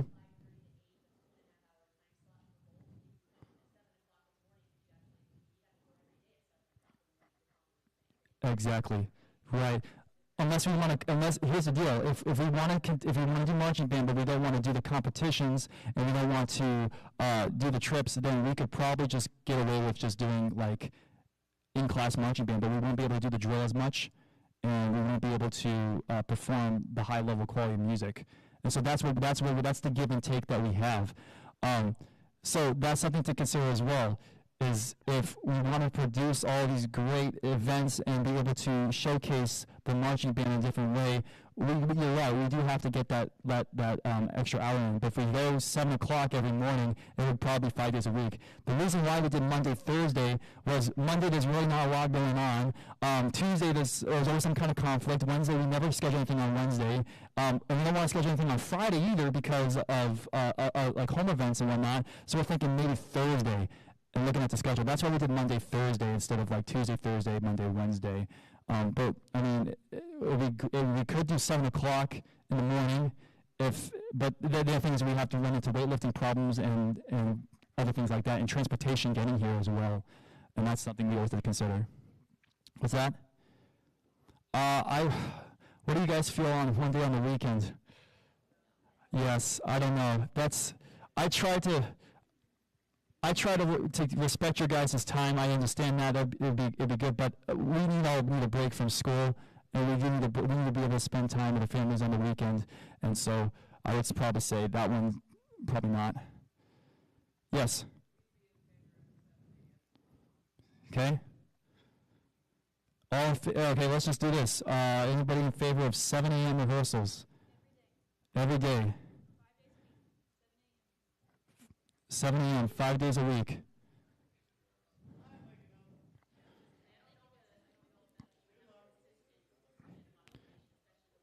Right, correct. Definitely, that's the other thing is like where we have consistency because some people live far away.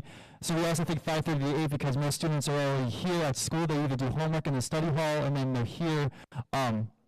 Okay, any other suggestions? This is good.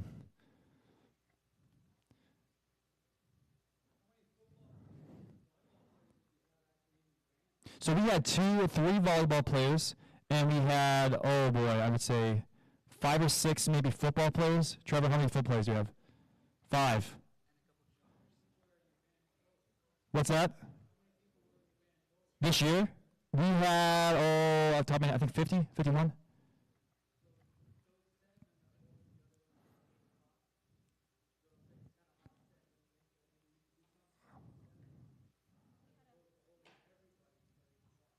Well, the hard thing with that, and I understand that, is where do we find the time to be able to make that up? Because they have to be part of that drill during that time. And it's hard if we just take those 7, which I understand what you're talking about, and saying we need to get there with the 7 and I'll hold the rest of the band.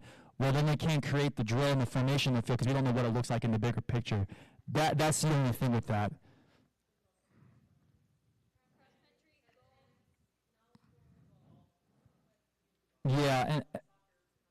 Yeah, and that's what we're really trying to avoid is to conflict with the other extracurricular stuff.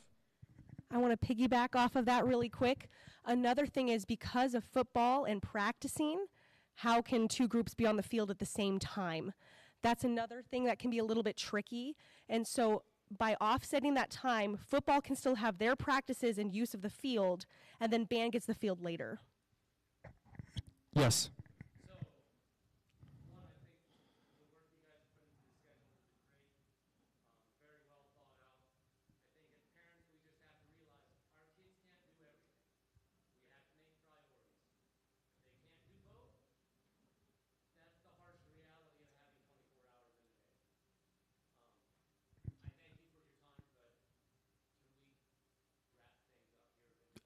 Absolutely.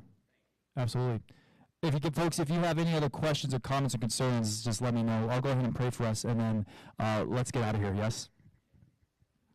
Heavenly Father, Lord, thank you for this time together and allowing us to be here in this moment. And Lord, we just ask that you guide us and give us wisdom on how to deal with certain situations in life.